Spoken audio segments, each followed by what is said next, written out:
yesterday, come on up. So we have like many people from all over the world now that are very invested in this. What is our musical? Yesterday I pulled down Mean Girls and Shrek. Sorry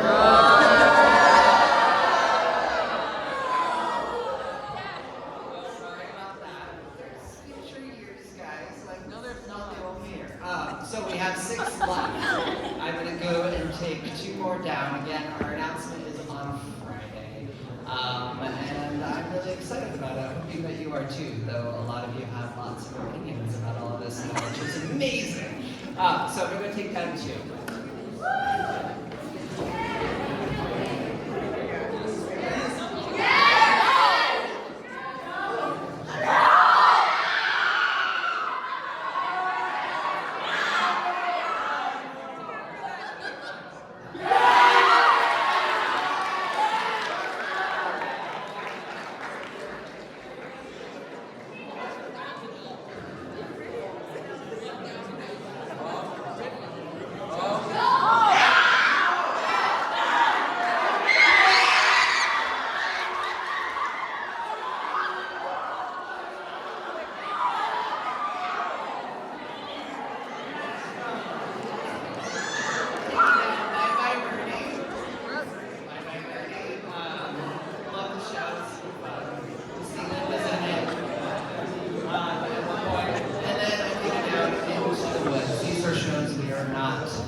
You may remember early last year, or maybe it was the spring before that, we introduced our all-school learning outcomes that we put together a couple of years ago.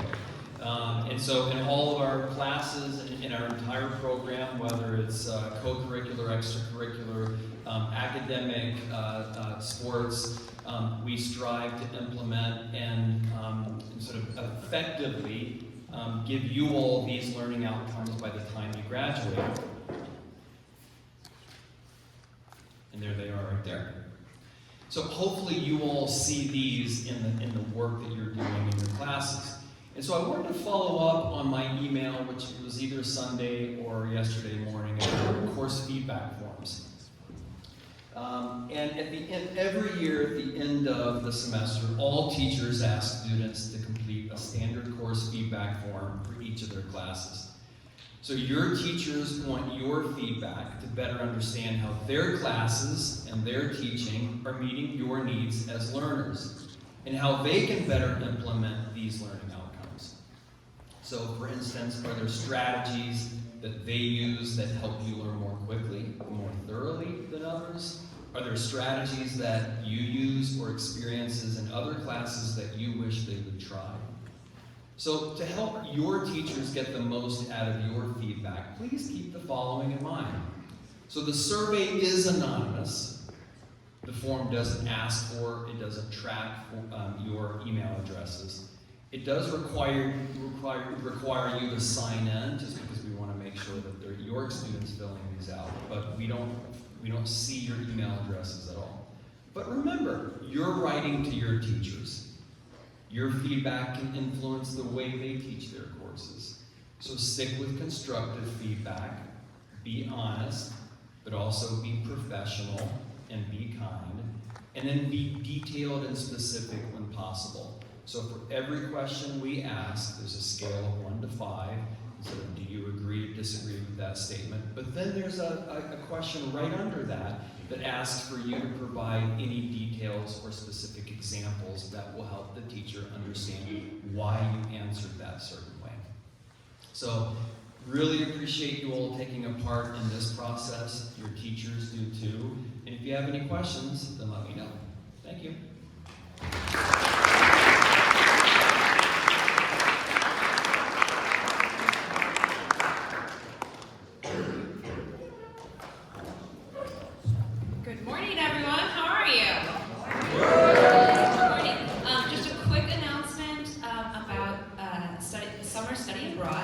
tonight we're having another virtual information session with Daniel Velasquez. The link was emailed out this morning. If you are interested in studying abroad this coming summer, we recommend that you come to the session. Applications are open and you can start your application without going to the session. But if you have questions, if your parents have questions, please come tonight to the info session. And then if you need some help on your application, Daniel will be here for office hours to help you with your applications on Friday afternoon. So hope to see you online tonight.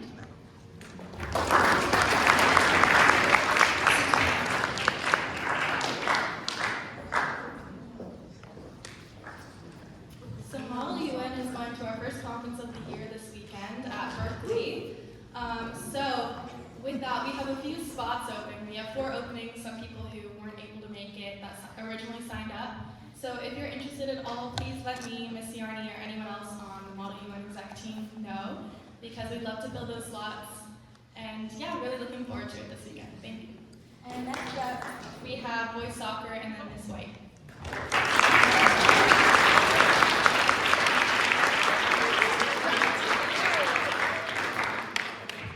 Alright, good morning. So yesterday the boys soccer team had our first preseason game and we won 1-0.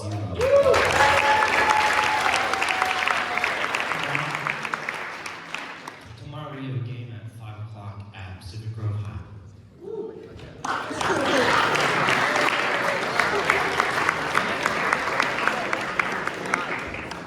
Good morning, everyone. Nice to see you back from break. You might recall during Red and Black Week that we had a healthy competition among classes for the highest parent participation in New York Fund. And I am excited to let you know we had a great turnout from all the parents who were working really hard to get Kona Ice for the whole school. But we did not quite get there. However, 8th and 9th grade parents had the highest level of participation in the New York Fund.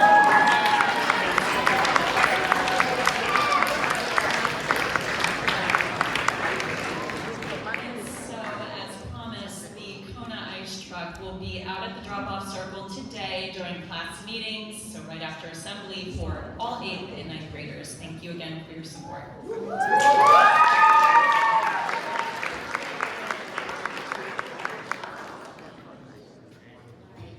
get ready to cheer as loud as you can for our sophomore speech today from Miilo.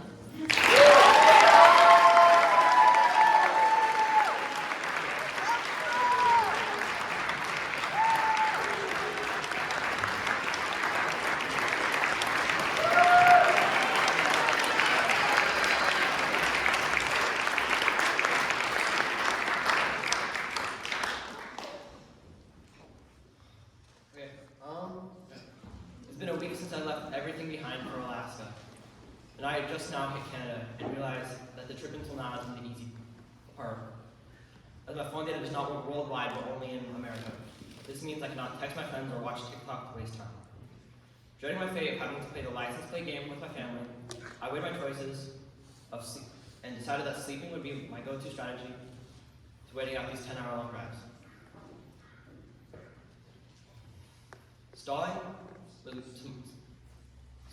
was my key for me to get into my next destination. Whether it was a rundown cabin in the middle of nowhere or a sweet place to camp next to a beautiful lake, I didn't care. As long as getting closer to Alaska, I didn't have to sit in the car for anyone. The cities in Canada were not amusing and some were plain scary. For example, on the 3rd and 4th nights, we stayed in cities called Prince Rupert and Smithers. These cities either had homeless people on every corner of the streets asking for blizzards from Dairy Queen or spare change so they could buy it themselves. Or they had nobody in sight for miles. It was like a ghost town. When my family was excited to finally leave British Columbia and reach the Yukon, the smallest province in Canada. Here the nights got better, with nothing that was much memorable besides the last day. Last day my parents booked the stay wrong, so I had to spend the night with a bunch of random bikers in a cabin by myself. Luckily for me though, they left early in the morning, so I had the cabin to myself. When we finally went to Alaska the next day, to celebrate, I had a pulled pork sandwich from a random gas station, and to make it even better, I barfed it out in the same hour. When we finally made it to my grandfather's cabin, after 2 weeks of driving nonstop, the memories flooded in and made me feel like the last one I was yesterday. It made it truly feel like a paradise. I was truly proven wrong, though. My ideas of paradise were proven wrong, though, as we found small holes in the wall that was letting what seemed to be an infinite amount of mosquitoes in without stop all day and for what seemed to be the 2 hours of night. The night was torture. Me running away from the mosquitoes, hiding in the bathroom, praying the night would be over, falling asleep, waking up repeatedly. I couldn't stand it. To fix this problem, I set up a tent inside, and inside the tent I put up a cot. This cot was so bad to sleep on. It was like, this cot felt like it was the densest thing possible to sleep on. With no room to move, it was worse than sleeping in the car.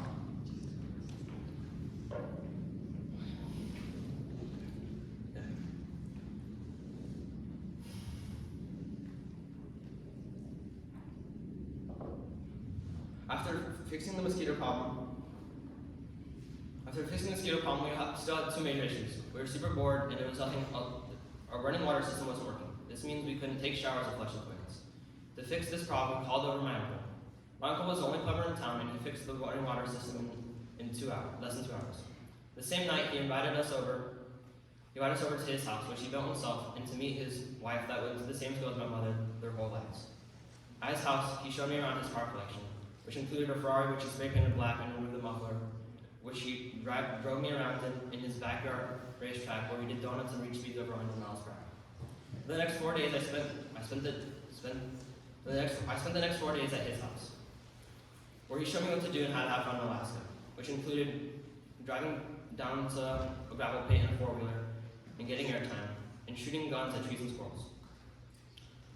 Sadly, he had to leave for work to the nearest city an hour away. Once he left, my Australian cousins arrived, and they showed me around what they did for fun, which included meeting their friends who are also our age and playing games together. These new experiences changed my perspective on how to deal with rough times in life. In life, everybody will have to deal with hardships that you don't want to be in that will be challenging. But the best way to get through them is to enjoy yourself. Thank you.